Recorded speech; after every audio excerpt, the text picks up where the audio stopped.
అవకాశాన్ని ఇచ్చిన దేవాతి దేవునికి కృతజ్ఞతాస్తుతులు చెల్లిస్తున్నానండి. అలాగే వాక్యాన్ని వినడానికి ఆసక్తితో చేరివచ్చిన ప్రతి ఒక్కరికి మన ప్రభువు ప్రియరక్షకుడు అయిన యేసుక్రీస్తు వారి నామంలో నా హృదయపూర్వక వందనాలు. అందరూ బాగున్నారు కదండి. ఈరోజు మనము ఒక స్త్రీని గురించి ఈరోజు నేర్చుకుందాం. అదేంటి అంటే, ఈరోజు మనం మాట్లాడుకునే స్త్రీని గురించి ఆది కాండంలో 2 సార్లు వ్రాయబడింది. ఈరోజు మనం మాట్లాడుకునే స్త్రీని గూర్చి ఆది కాండంలో 2 సందర్భాలు లేక 2 సార్లు ప్రస్తావించబడింది. ఆ స్త్రీ ఎవరు? ఈరోజు మనం మాట్లాడుకునే స్త్రీ పేరు మరొక స్త్రీకి కూడా ఉంది ఇదే పేరు. అంటే ఈ పేరు కలిగిన వారు 2 ఉన్నారు. ఈ పేరు కలిగిన వారు ఎవరు అంటే మీకు అర్థం కావడానికి ప్రవక్త్రినిలో ఒకరు.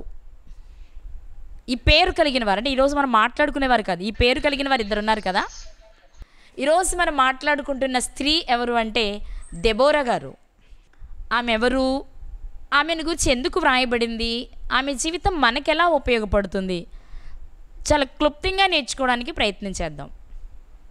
నిజంగా ఉన్నారా ఆ పేరు కలిగిన వారు అనే విషయాన్ని మనం చూద్దామండి ఒకసారి. ఆది కాండము 35వ అధ్యాయము. ఆది కాండము 35వ అధ్యాయము 8వ వచనం. రిబ్కా దాది అయిన దెబోరా చనిపోయి బేతేలునకు దిగువనున్న సింధూర వృక్షము క్రింద పాతిపెట్టబడెను. దానికి అల్లోను బాకూత్ అను పేరు పెట్టబడెను. ఇక్కడ మనకు రిబ్కా గారి దాది అయిన దెబోరా గారి పేరు కనిపిస్తుంది. ఈరోజు మనం మాట్లాడుకుంటున్న స్త్రీ దెబోరా గారు. ఈమె ఆది కాండంలో ఉన్నారు. ఈ పేరు కలిగిన మరొక దెబోరా గారు ఉన్నారు, మనకి న్యాయాధిపతుల గ్రంథంలో కనిపిస్తారు. ఓకే, ఇక దెబోరా అనే పేరుకు అర్థం తేనెటీగ. దెబోరా అనే పేరుకు అర్థం తేనెటీగ. నిజంగానే ఈ దెబోరా గారిని గురించి మనం ఆలోచిస్తే ఆ తేనెటీగకు దగ్గరగా ఉన్నట్లుగా అనిపిస్తుంది ఈమె జీవితం కూడా. ఈమెను గూర్చి మనకి తెలుసు, చాలామంది స్త్రీల పేర్లు బైబిల్ గ్రంథంలో వ్రాయబడలేదు, మంచి పనులు చేసిన వారి సహితం. ఉదాహరణకు షూనేము పట్టణంలో ఉన్న ఘనురాలు ఉన్నారు కదా, ఆమె చాలా మంచిది, దైవజనులు గౌరవించినామే, దేవుని నుండి బహుమానాన్ని పొందుకున్నామే, కానీ ఆమె పేరు ప్రస్తావించబడలేదు. షూనేమీరాలు అంటాం లేదా ఘనురాలు అంటాం మనం.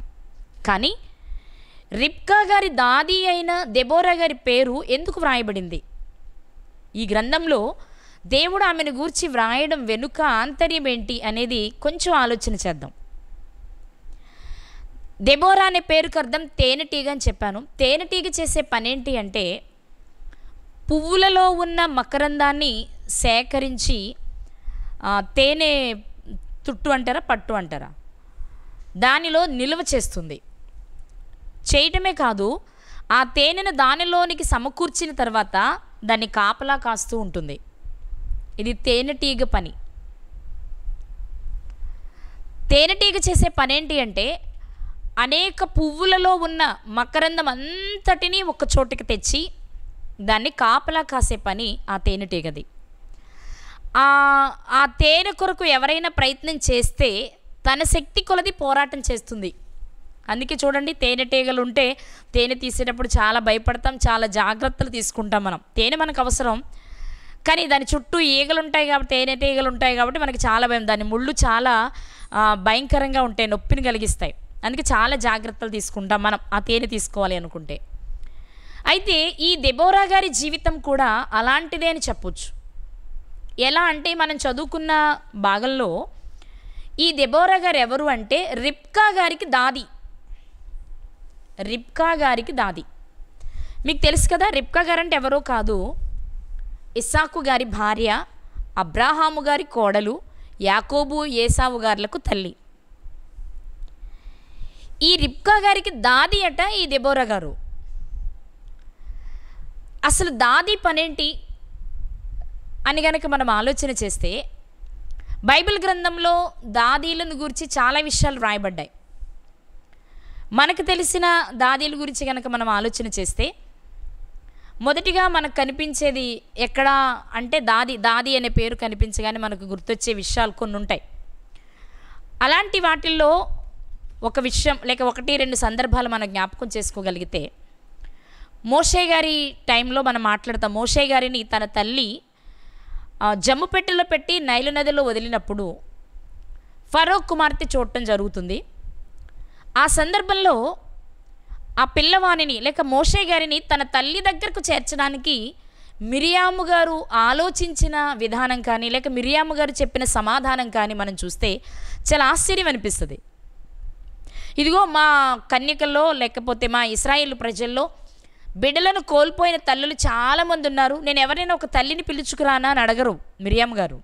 ఆమె మాట్లాడిన మాట మనం ఒకసారి చూస్తేనండి, నిర్గమాకాండము 2వ అధ్యాయము 7వ వచనం. నిర్గమాకాండము 2వ అధ్యాయము 7వ వచనంలో, అప్పుడు వాని అక్క ఫరో కుమార్తెతో, నీ కొరకు ఈ పిల్లవాన్ని పెంచుటకు నేను వెళ్ళి హెబ్రీ స్త్రీలలో ఒక దాదీని పిలుచుకొని వత్తునా అనెను. మిరియాము గారు ఏమంటున్నారు అంటే ఫరో కుమార్తెతో, ఈ పిల్లవాడు నీకు కుమారుడిగా పెరగడానికి హెబ్రీ స్త్రీలు ఉన్నారు, వాళ్ళలో ఎవరినైనా ఒక దాదీని పిలుచుకొని రానా అంటున్నారు. అంటే దాది ఏం చేస్తుంది అంటే ఒక బిడ్డకు లేదా ఒక్కరు కానీ ఇద్దరు కానీ ముగ్గురు కానీ ఎవరైనా సరే పిల్లలకు పరిచర్య చేయడానికి ఎంపిక చేసిన స్త్రీని దాది అంటారు. వారి స్నానం చేయిస్తారు, వారే భోజనం పెడతారు, వారికి కావలసిన ప్రతి అవసరము దాదీనే తీరుస్తుంది. తల్లిదండ్రులు ఉన్న ఆ పిల్లవాడి సంరక్షణ అంతా దాదీ చేతుల మీదే జరుగుతూ ఉంటుంది. కాబట్టి దాదీలు ఎందుకుంటారు అంటే పిల్లలను సంరక్షించుట కొరకు, వారి ఆలన పాలన, వారి నిద్రలో నుంచి లేచినా దాదీనే చూసుకోవాలి, పాల కోసం ఏడ్చినా దాదీనే చూసుకోవాలి, తానే పాలు పట్టాలి. ఇప్పుడు కూడా మనం ఇతర దేశాలు మనం చూసినప్పుడు అంటే నాకు తెలిసినంత వరకు మన ఇండియా నుంచి చాలామంది స్త్రీలు బయట ప్రాంతాలకు వెళ్తూ ఉంటారు. కువైట్, దుబాయ్ అలాంటి ప్రాంతాలకు వెళ్తూ ఉంటారు. అక్కడ చాలామంది మన స్త్రీలు చేసే పనులు అవే. వారి పిల్లలకు దాదీలుగా ఉండి వీరు పోషిస్తూ ఉంటారు. వారి పిల్లల్ని చూసుకోవడమేనండి. వారు ఎక్కువ మంది పిల్లలను కంటూ ఉంటారు. ఆ పిల్లలందరినీ మనమే అన్ని విషయాలు మనమే చూసుకోవాలి, మనకు అన్నీ ఇస్తారు వాళ్ళని చెప్తూ ఉంటారు. కాబట్టి దాది ఎవరు లేక దాది చేసే పనేంటి అంటే ఏ పిల్లవాడిని ఇలాగ ఎంతమంది పిల్లలను వారికి అప్పగిస్తే వారి అన్ని విషయాల్లో బాధ్యత వహించి వారిని సంరక్షించే బాధ్యత తీసుకునే వారిని దాదీలు అంటారు. ఇక మనకి బైబిల్ గ్రంథంలో కనిపించే మరొక దాది ఉన్నారు. ఆమె ఎవరు అని కనుక మనం ఆలోచన చేస్తే రూతు గ్రంథము 4వ అధ్యాయము 16వ వచనం. అప్పుడు నయోమి ఆ బిడ్డను తీసుకుని కౌగిట ఉంచుకుని వానికి దాదీగా ఉండెను. ఇక్కడ సందర్భం ఏంటి అంటే బోయాజు గారు రూతు గారిని వివాహం చేసుకున్నారు. వారికి ఒక కుమారుడు జన్మించారు. అతని పేరే ఓబేదు. యెషయి గారికి తండ్రి, దావీదు గారికి తాతగారు. దావీదు గారికి తాతగారైన ఓబేదు గారు పుట్టినప్పుడు ఇప్పుడు ఈ ఓబేదు గారు నయోమి గారికి ఏమవుతారంటే మనవడు. నయోమి గారు నానమ్మ. కానీ ఇక్కడ వ్రాయబడిన మాట ఆ బిడ్డను తీసుకుని కౌగిటిలో ఉంచుకుని అక్కడ వ్రాయబడిన మాట వానికి దాదీగా ఉండెను. ఓబేదు గారికి జన్మనిచ్చింది రూతు గారు, కానీ అన్ని బాధ్యతలు పంచుకున్నది ఇక తన బిడ్డలా పెంచిన తల్లి ఎవరు అంటే తన నానమ్మే తనకు దాదీగా మారి తన ఆలన పాలన చూసినట్లుగా ఈ సందర్భంలో మనకు అర్థమవుతుంది. కాబట్టి దాది అంటే ఏం చేస్తారు అంటే ఏ బిడ్డకు తాను దాదీగా ఉంటుందో ఆ బిడ్డ అన్ని విషయాలు ఆ దాదీకే తెలుస్తుంది, దాదీనే చేయాలి. అలాగే మనకి బైబిల్ గ్రంథంలో మరొక దాది కనిపిస్తారు. ఆమె ఎవరు అంటే మనకి తెలుసు, యోవాషు గారిని పెంచిన దాది. ఎవరండి? యోవాషు గారిని పెంచిన దాది. చూస్తారా మాట కూడా మీకు తెలుసు. అతల్య గారి కాలంలో అతల్య గారు భయంకరమైన పాలన జరిగిస్తున్న టైంలో అతల్య గారి కుమార్తె ఏం చేశారు అంటే తన అన్న కుమారుడు తీసుకొని ఒక దాదిని అతనికి సంరక్షణగా ఉంచి ఆ బిడ్డను పెంచినట్లుగా మనం చూద్దాం ఒకసారి. రాజుల 2వ గ్రంథము 11వ అధ్యాయము 3వ వచనం. రాజుల 2వ గ్రంథము 11వ అధ్యాయము 3వ వచనం. అతల్య దేశమును ఏలుచుండగా ఇతడు 6 సంవత్సరములు యెహోవా మందిరమందు దాదీతో కూడా దాచబడి ఉండెను. యోవాషు గారిని ఆ సింహాసనం మీద కూర్చోబెట్టాలి. ఆ సింహాసనం మీదకి ఆ బిడ్డ రావాలి అంటే అప్పుడున్న పరిస్థితుల్లో అతల్య గారు చంపేస్తారు. అప్పుడు అతల్య గారి కుమార్తె అల్లుడు యెహోషబతు యెహోయాదా గారు ఏం చేశారు అంటే ఆ బిడ్డకు ఒక దాదీని పెట్టి దేవుని మందిరంలోనే రహస్యంగా పెంచేలా చేసి 7 ఏళ్ల తర్వాత అతని సింహాసనం మీద కూర్చోబెట్టినట్లుగా మనం చూస్తాం.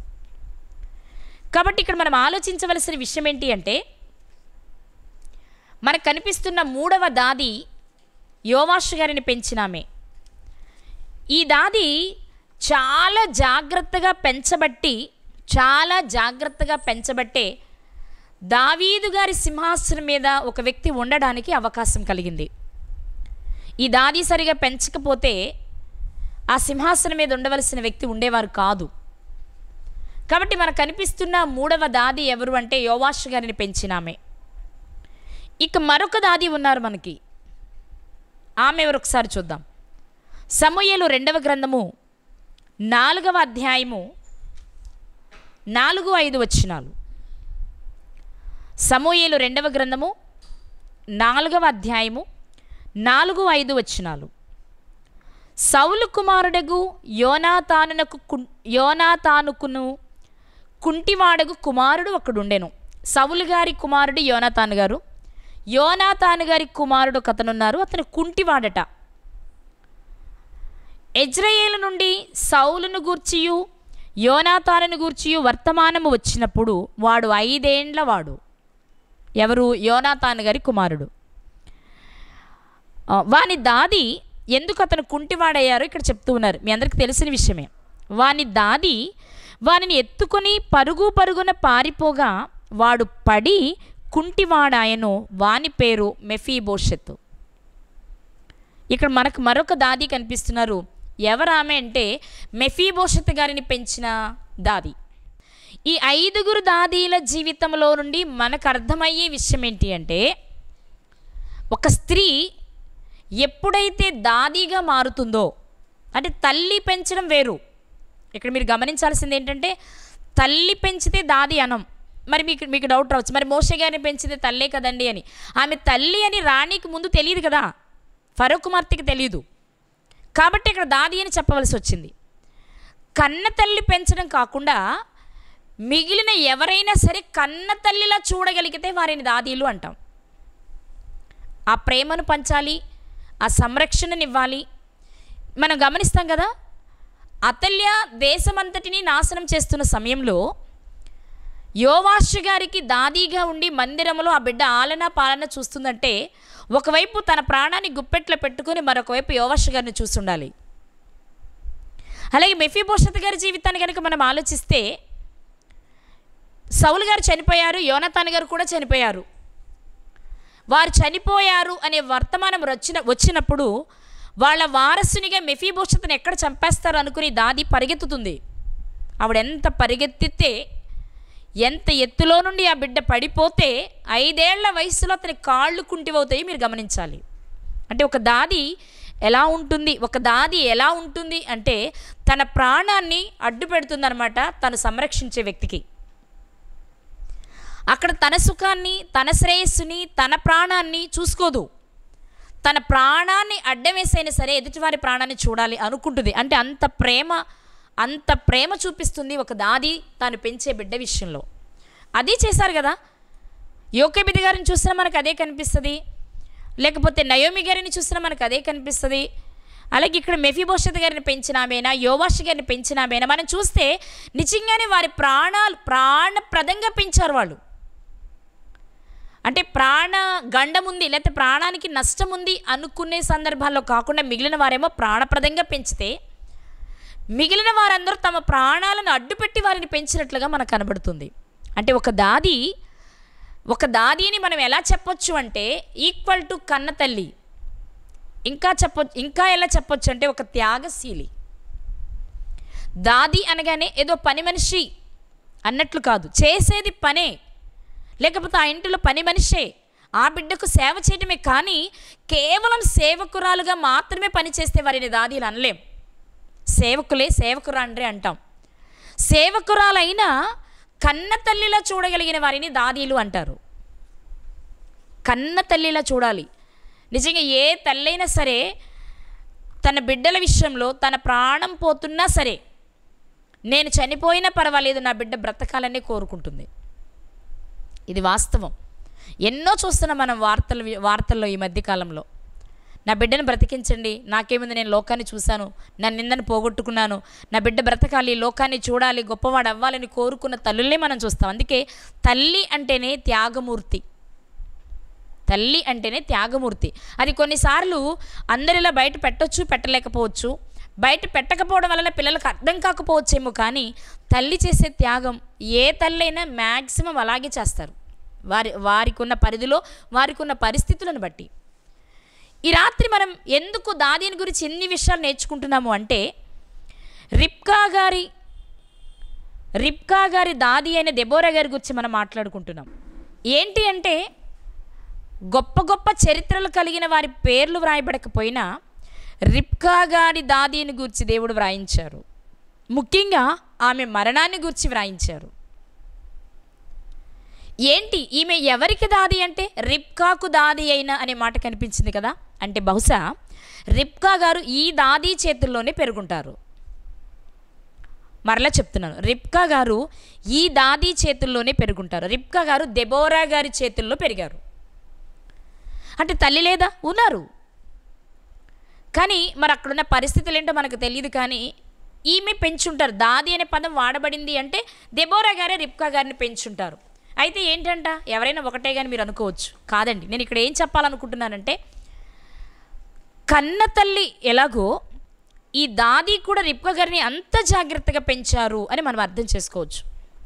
సహజంగా లోకంలో ఉన్నది రిబ్కా గారంటే ఒక నెగిటివ్ క్యారెక్టర్ కనిపిస్తుంది. అంటే పక్షపాతం కలిగిన ఒక తల్లిలా, భర్తను లెక్క చేయని ఒక భార్యలా సమాజం మాట్లాడుకుంటూ ఉంటుంది. ఎందుకంటే యాకోబు గారికి దీవెని ఇచ్చేటప్పుడు తల్లి సహకరించిందని, తండ్రికి తెలియకుండా కుమారుణ్ణి మామగారింటికి పంపేశారని ఈమెను ఒక నెగిటివ్ రోల్లో చూస్తూ ఉంటారు ఈమెను.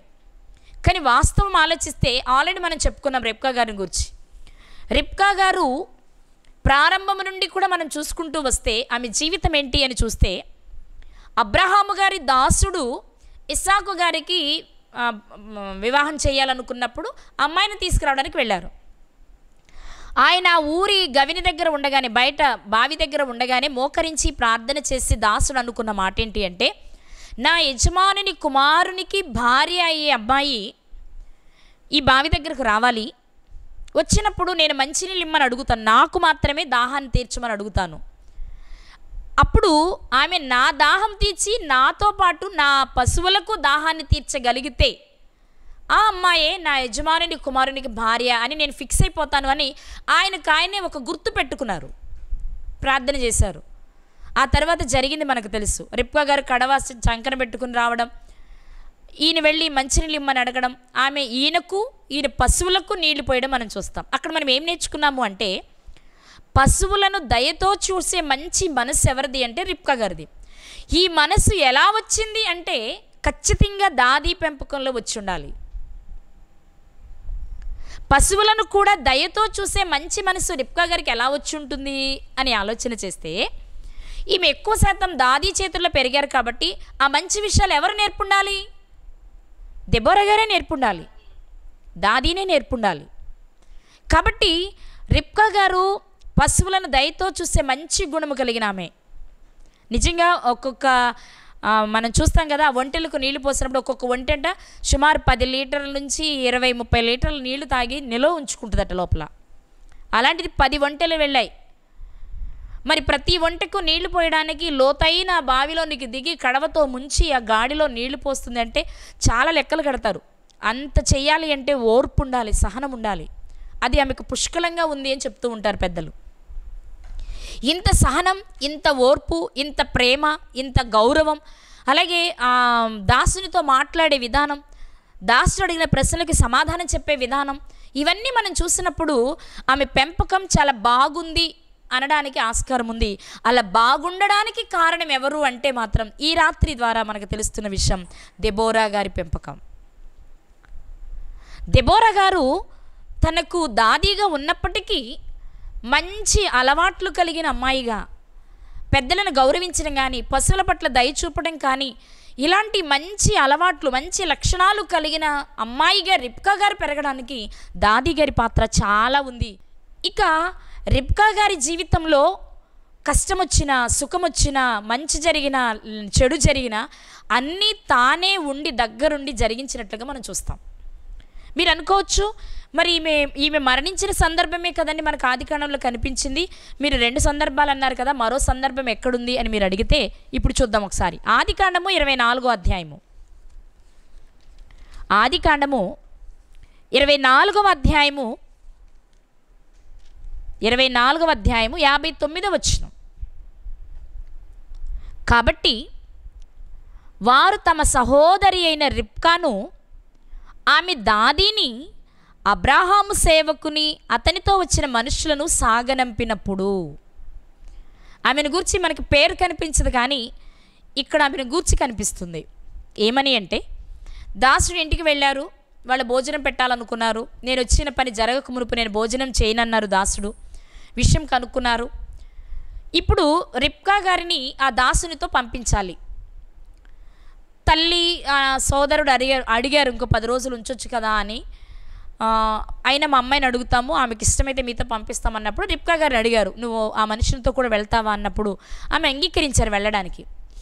ఇప్పుడు రిబ్కా గారిని అబ్రాహాము గారి దాసునికి ఇచ్చి పంపిస్తున్నప్పుడు అక్కడ ఒక్క రిబ్కా గారే కాదు కానీ రిబ్కా గారితో పాటు ఆమె దాదీని కూడా ఇచ్చి పంపిస్తున్నట్లుగా మనకు కనిపిస్తుంది. అదే మనం చదివిన 59వ వచనం. కాబట్టి వారు అంటే తన తల్లి, తన అన్న, తన తండ్రి, తన బంధువులు, అక్కడ చుట్టుప్రక్కల వారు, వాళ్ళంతా ఏం చేశారు అంటే రిబ్కాను పిలిచి ఈ మనుషులతో కూడా వెళ్ళెదవా అని ఆమెను అడిగినప్పుడు వెళ్ళెదను అనెను. కాబట్టి వారు తమ సహోదరి అయిన రిబ్కాను, ఆమె దాదీని, అబ్రాహాము సేవకుని, అతనితో వచ్చిన మనుషులను సాగనంపినప్పుడు.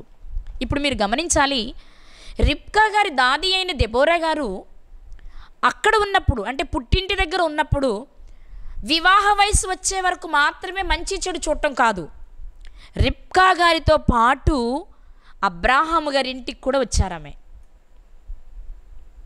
అంటే అత్తగారింటికి వచ్చిన తర్వాత కూడా, అత్తగారింటి దగ్గర జరిగే ప్రతి పనిలో కూడా రిబ్కా గారి దాది ఆమెకు తోడుగా ఉన్నారు. ఈ విషయాన్ని మీరు గుర్తించాలి. ఈరోజు మనం మాట్లాడుకుంటున్న స్త్రీ రిబ్కా గారి దాది అయిన దెబోరా గారు. నిజంగానే ఈమె ఎప్పుడైతే రిబ్కా గారికి దాదీగా మారారో లోకంలో ఉన్న అన్ని మంచి సంగతులు రిబ్కా గారికి నేర్పించారు. ఈమె నా కూతురు కాదు కదా, నా కడుపున పుట్టలేదు కదా, నాకేదో జీతం ఇస్తారు, దానితో నేను ఈమె కావలసిన చేస్తే సరిపోతుందిలే అనుకోలేదు. కానీ ఎప్పుడైతే రిబ్కా గారికి ఆమె దాదీగా మారారో, రిబ్కా గారి ఆలన పాలనతో పాటు ఒక ఆడపిల్ల కాబట్టి ఆమెకు అవసరమైన అన్ని మంచి విషయాలు ఆమెకు నేర్పుతూ వచ్చారు. నేనంటాను, నా అభిప్రాయం ఇది, నేనంటాను ఈమె ఎప్పుడైతే దాసునితో పాటు ఇస్సాకు గారు ఉన్న ప్రాంతానికి వెళ్ళారో, ఇస్సాకు గారు పొలంలో ధ్యానించుకోవడానికి వెళ్తున్నప్పుడు ఈమె ఒంటి మీద నుండి అడిగింది, ఆ పొలంలో నడుచుకుంటూ వెళ్తున్న వ్యక్తి ఎవరు అనగానే, అతనే నా యజమానుని కుమారుడు, నీ యజమాని అని చెప్పగానే రిబ్కా గారు ముసుగు వేసుకున్నట్లుగా మనం చూస్తాం గౌరవ చిహ్నంగా. ఖచ్చితంగా ఈరోజు ఈ అంశాన్ని ధ్యానిస్తున్నప్పుడు నాకు అనిపించిన అభిప్రాయం, అలా ముసుగు వేసుకోవాలనే విషయం తనకు ఎలా తెలుసు అంటే అక్కడ కన్నతల్లి లేదు, కానీ తన యజమానిని చూడగానే గౌరవంతో ముసుగు వేసుకొని ఒంటెను దిగిన ఆ సంస్కారం ఎక్కడి నుండి ఆమెకు వచ్చింది అంటే ఖచ్చితంగా దాది నేర్పుండాలి. గతంలో నేర్పకపోయినా ఇప్పుడు ఆ సందర్భంలో ఆ దాసుడు చెప్తున్నప్పుడు వెంటనే ప్రక్కనే ఉన్న దాది మాట్లాడుండాలి. ఏమని అంటే, అతనే నీ యజమానుడట, వెంటనే ఒంటి దిగమ్మా, ముసుగు వేసుకోమ్మా, మర్యాదగా మాట్లాడనే విషయం ప్రక్కనే ఉండి ఆమె నేర్పించుంటారు, లేక చెప్పుంటారు. ఇక్కడ మనం రిబ్కా గారి దాదిలో ఉన్న మంచి లక్షణాలు తెలుసుకోవాలి అంటే రిబ్కా గారి పెంపకాన్నే మనం చూడాలి. ఈ రోజుల్లో కన్న పిల్లలే మన మాట వినట్లేదు, కన్న తల్లిదండ్రుల మాటే కన్న పిల్లలు వినట్లేదు. కానీ తాను కనకపోయినా తాను పెంచిన తన మాట వినేలా ఉన్నారు రిబ్కా గారు. రిబ్కా గారికి ఏదైనా మంచి సలహా ఇవ్వగలిగిన స్థితిలో ఉన్నారు దాది అయిన దెబోరా గారు. కాబట్టి రిబ్కా గారిలోని మంచి లక్షణాలన్నిటికీ ఎవరు ఆమెకు ఆ బీజం వేసింది, ఎవరు ఆమెకు ఆ మంచిని నేర్పింది అంటే ఖచ్చితంగా, అంటే తల్లి నేర్పలేదని నేను అనను, తల్లి స్థానంలో తల్లి కొన్ని నేర్పుండొచ్చు.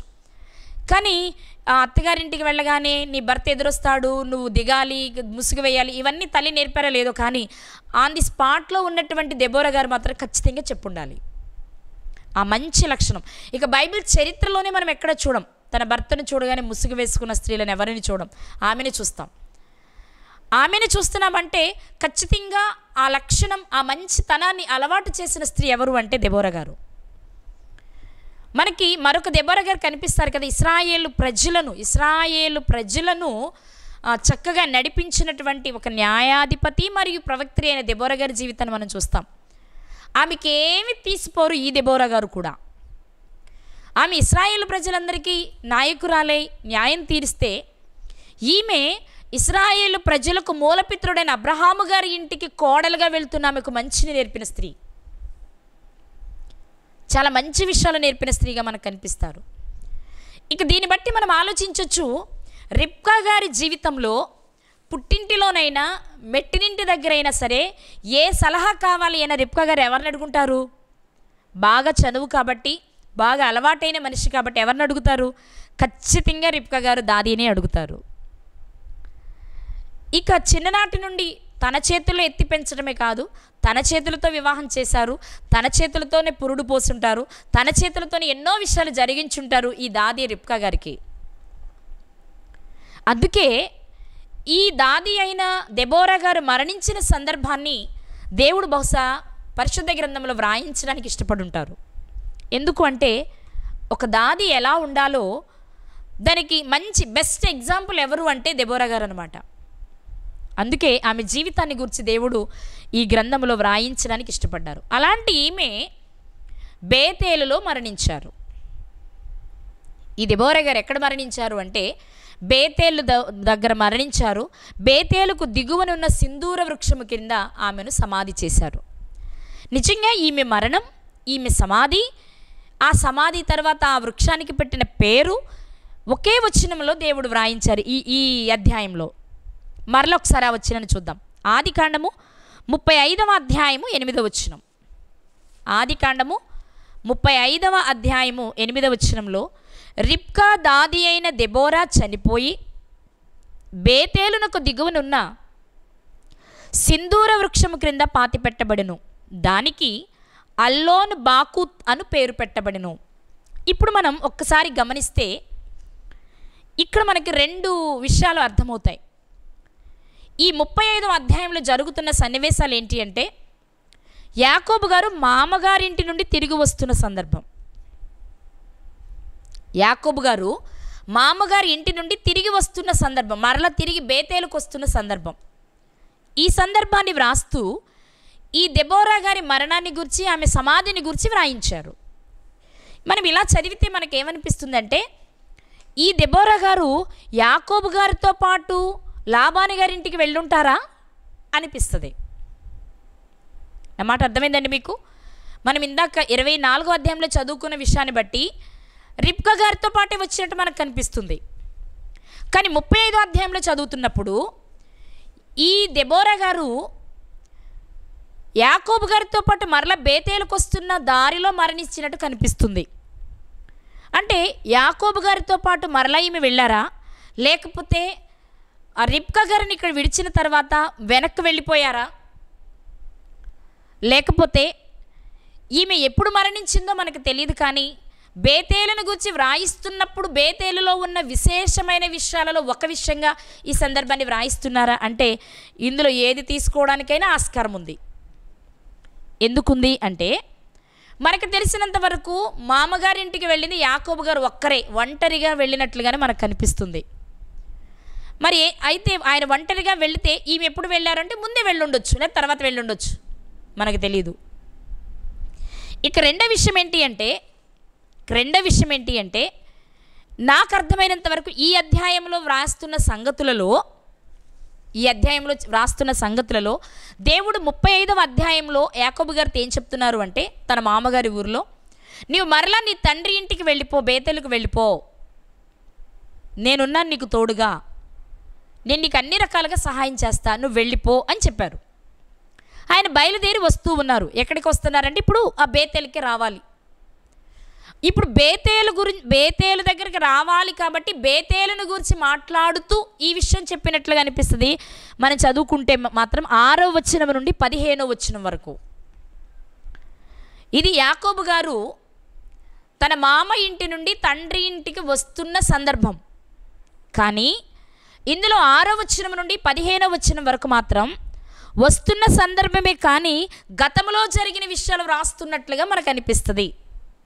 దీన్ని బట్టి మనం ఏమనుకోవచ్చు అంటే మరొక అభిప్రాయం, ఈ బేతేలు అనేది చాలా ప్రాముఖ్యమైనది కాబట్టి, ఈ బేతేలు నుండి ఆయన ప్రయాణమై వెళ్ళారు కాబట్టి, ఈ బేతేలకే తిరిగి దేవుడు వెళ్ళిపోమన్నారు కాబట్టి, ఆ బేతేలకే వస్తున్నారు కాబట్టి, ఆ బేతేలు గొప్పది అని చెప్పడానికి ఆ బేతేలులో ఉన్న గొప్ప విశేషాలు వ్రాయిస్తున్నట్లుగా కనబడుతూ ఉంటుంది. అందులో ఒకటేంటి అంటే, రిబ్కా గారికి దాది అయిన దెబోరా గారు మరణిస్తే ఆమెను సమాధి చేసింది ఈ బేతేలు నందే, లేక సింధూరు వృక్షం దగ్గరే. ఇది ఒక విశేషమైన సంగతి. బేతేలులో ఉన్న ప్రాముఖ్యమైనవి ఏంటండి అని అడిగినప్పుడు బేతేలులో దెబోరా గారి సమాధి ఉందండి. దెబోరా గారా? ఆమె ఎవరు? రిబ్కా గారిని పెంచినామండి. ఎంత గొప్పగా పెంచారో తెలుసా, ఎంత మంచి దాదీనో తెలుసా అని మాట్లాడుకోదగిన స్త్రీగా కనిపిస్తున్నారు. కాబట్టి ఆమె సమాధి బేతేలులో ఉండడం చేత ఈ విషయాన్ని దేవుడు వ్రాయించవచ్చు. ఎందుకు నేను ఈ మాట అంటున్నాను అంటే, ఎప్పుడో చనిపోయినా ఇప్పుడు గుర్తు చేస్తున్నారు అనడానికి మరొక రీజన్ ఉంది నేను మాట్లాడడానికి. అదేంటి అంటే 9-10 వచనాలు చదువుకుందాం. ఆదికాండము 35వ అధ్యాయము 9-10 వచనాలు. యాకోబు పద్దనరాము నుండి వచ్చుచుండగా దేవుడు తిరిగి అతనికి ప్రత్యక్షమై అతన్ని ఆశీర్వదించెను. అప్పుడు దేవుడు అతనితో, నీ పేరు యాకోబు, ఇక మీదట నీ పేరు యాకోబు అనబడదు, నీ పేరు ఇశ్రాయేలు అని చెప్పి అతనికి ఇశ్రాయేలు అని పేరు పెట్టెను. ఇప్పుడు మీరు ఆలోచిస్తే యాకోబు గారికి ఇశ్రాయేలు అనే పేరు ఇప్పుడు ఈ సందర్భంలో పెడుతున్నారా, గతంలో పెట్టిన సందర్భాన్ని జ్ఞాపకం చేస్తున్నారా అంటే గతంలోని సందర్భాన్ని జ్ఞాపకం చేస్తున్నారు.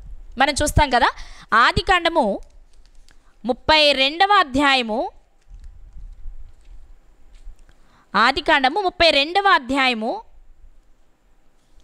28వ వచనం, 27-28 వచనాలు చూద్దాం.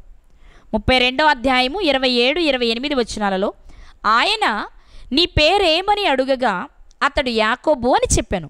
అప్పుడు ఆయన, నీవు దేవునితోనూ మనుషులతోనూ పోరాడి గెలిచితివి కనుక ఇక మీదట నీ పేరు ఇశ్రాయేలే కానీ యాకోబు అనబడదని చెప్పాను. ఆల్రెడీ పెట్టేశారు పేరు. అప్పటి వరకు నీ పేరు యాకోబు, ఇప్పుడు దేవుడు మారుస్తున్నారు, నీ పేరు ఇశ్రాయేలు అని. ఇది 32వ అధ్యాయంలో యాకోబు గారు తిరిగి ప్రయాణమై వస్తూ ఉండగా మార్గ మధ్యంలో ఎబ్బోకు రేవు దగ్గర జరిగిన సంఘటన. అప్పుడే ఆయన పేరు మారిపోయింది. అయితే ఈ ఎబ్బోకు రేవు, ఈ పరిసర ప్రాంతాలన్నీ దేనికి సమీపంగా ఉన్నాయంటే బేతేలుకు సమీపంగా ఉన్నాయి. ఇక యోర్దాను దాటి అవతలకి వెళ్తే బేతేలుకు చేరిపోతారు వాళ్ళు. కాబట్టి ఇక్కడ జరిగిన సందర్భాన్ని ఇక్కడ జ్ఞాపకం చేస్తున్నారు. కాబట్టి దెబోరా గారి సందర్భం కూడా ముందెప్పుడో జరిగిపోయి ఉంటుంది. ఇప్పుడు బేతేలు గురించి మాట్లాడుతున్నప్పుడు బేతేలులో ఉన్న ఒక ప్రాముఖ్యమైన సమాధిని గురించి గుర్తు చేస్తున్నట్లుగా మనం భావించవచ్చు. అందుకే ఆదికాండం 35వ అధ్యాయంలోని 6వ వచనం నుండి 15వ వచనం వరకు మధ్యలో ఉన్న విషయాలు గతంలో జరిగిన వాటిని ఇప్పుడు జ్ఞాపకం చేస్తున్నారు. ఎందుకు అంటే ఇప్పుడు ఆయన ఆ చోటుకి వెళ్ళాలి.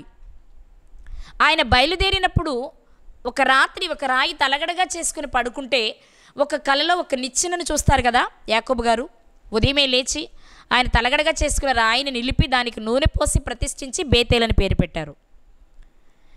ఇప్పుడు ఆ చోటుకే తిరిగి వెళ్ళమని దేవుడు చెప్పారు. ఆ చోటుకి రావడానికి ఈయన ప్రయత్నం చేస్తున్నారు.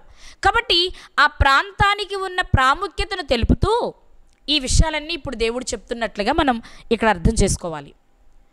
ఆ సందర్భంలో దేవుడు జ్ఞాపకం చేస్తున్న విషయం, బేతేలు ప్రాముఖ్యమైనదని చెప్తూ బేతేలులో ప్రాముఖ్యమైన విశేషాలు ఏంటి, చూడదగినవి ఏంటి అని అడిగినప్పుడు బేతేలు నందు సింధూర వృక్షము క్రింద రిబ్కా దాది అయిన దెబోరా సమాధి ఉంది అని దేవుడు జ్ఞాపకం చేస్తున్నారు ప్రియులారా. ఇక మరొక విషయం ఏంటి అంటే, సింధూర వృక్షము క్రింద ఆమెను పాతిపెట్టారు. ఆ వృక్షానికి పేరు మార్చారు. మనం దెబోరా గారిని గురించి గొప్ప విషయాలు ఏం తెలుసుకోవచ్చు అంటే, రిబ్కా గారి జీవితాన్ని మనం చూస్తే, ఆమెలోని మంచి గుణాలను మనం చూస్తే, ఆ గుణాల వెనుక శ్రమ ఎవరిది అంటే దాది అయిన దెబోరా గారిదే. ఇక రెండో విషయం, ఈమెను గురించి దేవుడు ఎందుకు వ్రాయించారు అంటే ఆమె సత్ప్రవర్తనను బట్టే. ఆమె ఒక దాదీకి ఉండవలసిన లక్షణాలని ఆమెకు ఉన్నాయి కాబట్టి ఈరోజు మనకు ఆ విషయం అవసరం కాబట్టి దేవుడు ఆమెను గురించి వ్రాయించారు, ఆమె పేరు కూడా వ్రాయించారు. ఇక మూడో విషయం ఏంటి అంటే, ఈమెను ఎప్పుడైతే సింధూర వృక్షం క్రింద సమాధి చేశారో ఆ చెట్టుకే పేరు మారిపోయింది. ఆ సింధూర వృక్షానికే పేరు మారిపోయింది. ఏమని పేరు పెట్టారు? అల్లోను బాకూత్. ఎందుకు పేరు మార్చారు? ఈమెను సమాధి చేసినంత మాత్రాన వృక్షానికి పేరు మార్చేయాలా? మార్చారు. ఎందుకు మార్చారు? అసలు ఏంటి దాని అర్థము అని చూస్తే, అల్లోను బాకూత్ అంటే అక్కడ 2 అని వేసి ఫుట్నోట్లో ఏడ్పు చెట్టు అని వ్రాసింది. దాని అర్థం ఏడ్పు చెట్టు. అంటే దెబోరా గారు మరణించినప్పుడు, ఆమెను సమాధి చేసినప్పుడు వారంతా చాలా ఏడ్చుంటారు, చాలా బాధపడుంటారు. ఆ చెట్టు దగ్గర కూర్చొని వారు చాలా బాధపడడం చేత ఆ చెట్టుకే పేరు మారింది. ఏమని అంటే ఏడ్పు చెట్టు అని. నా మాట మీకు అర్థమైందండి? ఆ చెట్టుకి ఎందుకు పేరు మారింది? ఆ చెట్టు క్రిందే ఆమెను సమాధి చేశారు. ఆమె సమాధి ఉన్న చోటే వారు కన్నీరు విడ్చుంటారు, దుఃఖించుంటారు, ఏడ్చుంటారు. అందుకే ఆ చెట్టుకే ఏం పేరు మారింది అంటే ఏడ్పు చెట్టు అని పేరు వచ్చింది. ఎందుకంత ఏడ్చారు? ఎందుకంత ఏడ్చారు అంటే ఆమె జీవితాన్ని బట్టి ఏడ్చుంటారు కదండి. ఒక దాది అయినా ఆ కుటుంబంలో ఆమె పెరిగిన విధానం, ఆమె జీవించిన విధానం, ఆ పిల్లలను ఆమె పెంచిన విధానం, పిల్లల కొరకు ఆమె పరితపించిన విధానం, ఆమె పెంపకంలో పెరిగిన పిల్లలు కాబట్టి ఆమె మరణించినప్పుడు చాలా ఏడ్చుంటారు. అందుకే ఆమెను సమాధి చేసిన చెట్టుకే పేరు మారిపోయింది ప్రియులారా. ఈ రాత్రి దెబోరా గారి జీవితంలో నుండి దేవుడు మనకేం నేర్పాలనుకుంటున్నారు? ఓకే, ఆమె రిబ్కా గారికి దాది, రిబ్కా గారిని బాగా చూసుకున్నారు. ఆమె చనిపోయారు, పాతిపెట్టబడ్డారు. ఆమె మంచిగా సేవలు అందించింది కాబట్టి ఆమె మరణిస్తే చాలా ఏడ్చుంటారు. అంతే కదండి, మంచి వాళ్ళను కోల్పోయినప్పుడు ఎవరికైనా దుఃఖం ఎక్కువగా ఉంటుంది. ఈమెను గురించి కూడా ఏడ్చుంటారు. ఎంత ఏడ్చారు అంటే ఆమెను సమాధి చేసిన చెట్టుకే పేరు మార్చేశారు. రైట్. కానీ ఈ విషయాలు మనకెందుకు అంటే ఇందులో ప్రాముఖ్యమైనవి 3 విషయాలు మనం గమనించాలి. ఒకటి, ఈమె రిబ్కా గారికి దాది, చక్కగా పెంచారు. మిరియాము గారు మోషే గారికి కన్న తల్లి మరియు దాది, చాలా బాగా పెంచారు. నయోమి గారు ఓబేదు గారికి దాది, చాలా బాగా పెంచారు. ఇలా మనం చూస్తూ ఉంటే ప్రతి దాది తమ పిల్లలను బాగా పెంచారు. ఇక్కడ దేవుడు మనకు నేర్పిస్తున్న విషయం ఏంటో తెలుసా? భూమి మీద పుట్టే ప్రతి మనిషి దేవునికి పిల్లలు. దేవుడు తనకు పిల్లలు కావాలని మనకు పిల్లలను ఇచ్చాడు. మనకు పిల్లలు ఎందుకు పుట్టారో తెలుసా? ఆయనకు పిల్లలు కావాలి. కానీ నా పిల్లలు పెంచండి, నువ్వు పెంచవు. నీ పిల్లలు అనుకుంటే బాగా పెంచుతావు. అవునా కాదండి? మనమే ఏదైనా కొత్త రకం వంట చేసుకున్నాం అనుకోండి, ఇంటిలో బయట నుండి మన పిల్లల ఫ్రెండ్స్ వచ్చారనుకోండి, సమానంగా పెడతామా? పెట్టం. కొంచెమన్నా తగ్గిస్తాం, లేదా కొంచెమన్నా మిగులుస్తాం మన వాళ్ళకి మరలా పెట్టడం కొరకు. ఎందుకు అలా అంటే వీళ్ళు మన కన్న పిల్లలు, వారు బయట వారి పిల్లలు. ఈ మనస్సు మనకు ఉంటుంది కనుకనే దేవుడు ఏం చేశారంటే నీ పిల్లలు లేరా పెంచు అని మనకు పిల్లల్ని ఇస్తున్నారు. ఇక నా అనే ఫీలింగ్ ఉండడం చేత మనం బాగా పెంచుతాం. ఇప్పుడు మీరు ఆలోచించండి, భూమి మీదకి వచ్చిన ప్రతి మనిషి దేవునికి కుమారుడు కుమార్తె, దేవుని పిల్లలు. ఇక్కడికి వచ్చాక చెడిపోయి దుష్టుని సంబంధులుగా మారిపోతున్నాం. కానీ మరి దేవుని పిల్లలమైన మనము భూమి మీదకి వచ్చినప్పుడు మన తల్లిదండ్రులు మనకు దాదీలు, వాళ్ళు ఏం చేయాలి అంటే మనలను వారి సొత్తుగా కాకుండా మనం దేవుని సొత్తు అనే విషయాన్ని నేర్పించి మనల్ని పెంచాలి. ఈ దెబోరా గారు రిబ్కా గారికి ఎన్ని మంచి విషయాలు నేర్పించి పెంచారో మనం మన పిల్లలను దేవుని విషయంలో పెంచే తల్లిదండ్రులుగా ఉండాలి. నీ తల్లిదండ్రులు, నీకు నిజమైన తండ్రి పరలోకములో ఉన్నారు, నువ్వు ఎప్పటికైనా అక్కడికి వెళ్ళిపోవలసిన వాడవు. ఆ తండ్రి ఇష్టం నెరవేర్చడానికి నువ్వు ఈ లోకానికి వచ్చావు. ఇక్కడ నీకంటూ ఎవరో ఒకరు నిన్ను గైడ్ చేసే వాళ్ళు ఉండాలి కాబట్టి నన్ను ఇచ్చారు దేవుడు అనే విషయమే ప్రతి తల్లిదండ్రి తమ బిడ్డకు నేర్పాలి. మరి ఈ విషయాన్ని మనం నేర్పిస్తున్నామా? ఈ దాదీ జీవితాన్ని మన ముందు పెట్టి దేవుడు మనకి ఎందుకు ఈ విషయాన్ని నేర్పిస్తున్నారు అంటే మనం మన పిల్లలకు దాదీలుగా మారాలి. ఏ మంచి విషయాన్ని నేర్పాలో ఆ మంచి విషయాలనే నేర్పించాలి. ఇది మొదటి విషయం.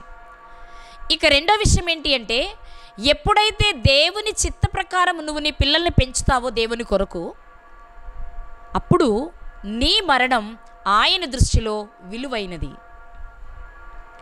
దెబోరా గారి మరణం విలువైనదే కదండి. ఆమె మరణాన్ని గురించి సందర్భంలో వ్రాయబడింది. ఆమె చేసిన పనులేవి వ్రాయబడలేదు. ఆమెతో వచ్చారు, రిబ్కా గారితో వచ్చినట్టు కనిపిస్తుంది. రెండవది ఆమె మరణమే మనకు కనిపిస్తుంది. ఇక్కడ మనం జాగ్రత్తగా ఆలోచిస్తే మరణ విషయమే ఎందుకు వ్రాయించారు దేవుడు అంటే మనం మరణించే లోపు దేవుడు కోరుకున్న రీతిలో మన పిల్లలకు దాదీలుగా మిగలాలి. మన పిల్లలను దేవుని కొరకు పెంచి మరణిస్తే మన మరణము కూడా దేవుని దృష్టిలో విలువైనది.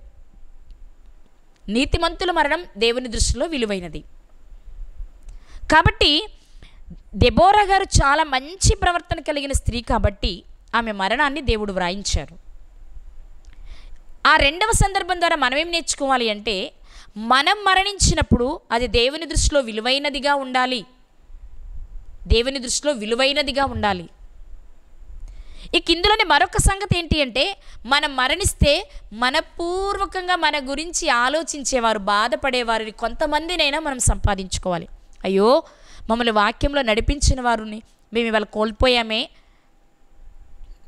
వారి ద్వారా మేము చాలా మంచి విషయాలు నేర్చుకున్నామే, వారి ద్వారా మేము దేవునికి చాలా దగ్గర అయ్యామే అని మనం చేసిన మంచిని బట్టి మనల్ని గుర్తించి మన కొరకు 4 కన్నీటి బొట్టులు కార్చేవారు ఉండగలగాలి. అంటే ఏడవమని నా ఉద్దేశం కాదు, వారికి మంచిని నేర్పాము అనడానికి సంకేతంగా మాత్రమే మాట్లాడుతున్నాను నేను.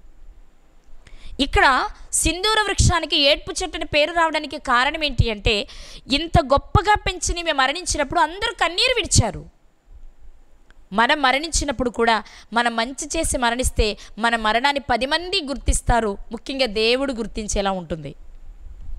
కాబట్టి దెబోరా గారి జీవితం ద్వారా దేవుడు మనకు తెలియచేస్తున్న రెండో విషయం ఏంటి అంటే నువ్వు మంచి దాదీలా బ్రతికితే నువ్వు మరణిస్తే అది నాకు సంతోషమే, అనేక మంది నిన్ను గూర్చి మంచిగా చెప్పుకోవడానికి వీలుంటుంది అని. ఇక మూడో విషయం ఏంటి అంటే దెబోరా గారి జీవితంలో ఈమె పేరు దేవుడు పరిశుద్ధ గ్రంథంలో వ్రాయించారు. మనము దేవుడు కోరుకున్నట్లుగా బ్రతికి మన పిల్లలను దేవుని కొరకు పెంచి మనము దేవుని కొరకు బ్రతికి మరణిస్తే మన మరణం అనేక మందికి ఒక చిహ్నంగా కనిపిస్తే, మాదిరిగా ఉంటే అది చాలా ధన్యమైన జీవితం. అయితే అలాంటి మరణం మనకు సంభవించినప్పుడు ఒకనాడు దెబోరా గారి పేరు పరిశుద్ధ గ్రంథంలో ఉందేమో కానీ మన పేరు జీవ గ్రంథంలో ఉంటుంది. అంటే దెబోరా గారిని మన ముందు పెట్టి దేవుడి రాత్రి మనకు తెలియచేస్తున్న విషయాలు ఏంటి అంటే నువ్వు పుట్టింది దేవుని పని చేయడానికి, దేవుడు నీకు పిల్లల్ని ఇస్తే వారిని దేవుని కొరకు పెంచడానికి. 2, నీ మరణం దేవుడు మెచ్చేలా ఉండాలి, మనుషులు మాదిరిగా తీసుకునేలా ఉండాలి. 3, జీవగ్రంథంలో నీ పేరు నమోదయ్యేలా నీ బ్రతుకుండాలి. ఈ 3 విషయాలు ఈ దెబోరా గారి జీవితం నుండి నేర్చుకోమని దేవుడు ఈ రాత్రి మన ముందు పెట్టారు. ప్రియులను ఒకసారి ఆలోచించండి, మన జీవితాలు ఎలా ఉన్నాయి? దాదీలుగా పెంచడం కంటే పోనీ మన పిల్లలే నా కన్న బిడ్డే అనుకుని పెంచుతున్నావు కదా, నిజంగా దేవుని కొరకు పెంచుతున్నావా? దేవుని కొరకు నీ పిల్లలు త్యాగం చేసేలా, దేవుని కొరకు నీ పిల్లలు ఏ పనైనా చెయ్యగలిగేలా. మన రెప్కా గారిని చూసాం కదా, పైకొచ్చి నీళ్లు పోస్తున్నారు కడవతో, లోపలికి దిగుతున్నారు, మళ్ళీ ఎక్కుతున్నారు దిగుతున్నారు, ఎక్కుతున్నారు దిగుతున్నారు. ఇంత ప్రయాస ఎందుకు పడుతున్నారు? త్యాగం, సహనం, ప్రేమ, గౌరవం, ఇన్ని మంచి లక్షణాలు కలిగిన వారిగానే మన పిల్లలు మనం పెంచుతున్నామా? ఒకసారి ఆలోచించండి. ఎక్కడో మనం లోపం చేస్తున్నామేమో. అందుకే రాత్రి దేవుడు ఆమె జీవితాన్ని మన ముందు పెట్టారు ప్రియులారా. ఒకసారి ఆలోచించండి. దెబోరా గారి జీవితం మనకు నేర్పే పాఠం ఏంటో తెలుసా? దేవుడు నీకిచ్చిన వారిని, అది శరీర సంబంధంగా కావచ్చు, ఆధ్యాత్మికంగా కావచ్చు. మనం ఆధ్యాత్మికంగా కూడా పిల్లల్ని కంటాం కదా, వారిని కూడా చాలా జాగ్రత్తగా పెంచే బాధ్యత మనదే. శారీరకంగా కన్నా పిల్లలకు, ఆధ్యాత్మికంగా కన్నా పిల్లలకు కూడా నువ్వు ఒక దాదిగా ఉండాలి. నువ్వు మరణిస్తే నీ పిల్లలు నిన్ను తలుచుకొని నిన్ను గుర్తించగలిగేలా ఉండాలి. ఇలా నువ్వు చేస్తే జీవగ్రంథంలో దేవుడు నీ పేరు నమోదు చేస్తాడు. ఈ 3 మనం సంపాదించుకునే వారిలా ఉండాలని తెలియచేయటానికే దెబోరా గారి జీవితాన్ని మన ముందు పెట్టారు. ఒకసారి ఆలోచించండి, మనం ఎలా ఉన్నామో. ఈ 3 లక్షణాలు లేక ఈ లక్షణాలు మనలో ఉన్నాయా? మన పేరు జీవగ్రంథంలో నుండి తుడిపి పెట్టకుండా ఉండేలా మన బ్రతుకులు ఉన్నాయా? ఉంటే చాలా సంతోషం ప్రియులారా. ఒకవేళ లేకపోతే ఏది లోపంగా ఉందో దాన్ని మన జీవితాల్లోనికి తెచ్చుకుందాం, అలవరుచుకుందాం, దేవుడు మెచ్చుకునేలా బ్రతుకుదాం, పరలోకాన్ని సాధిద్దాం. అట్టి కృప దేవుడు మనందరికీ దయచేయునుగాక. ఆమెన్.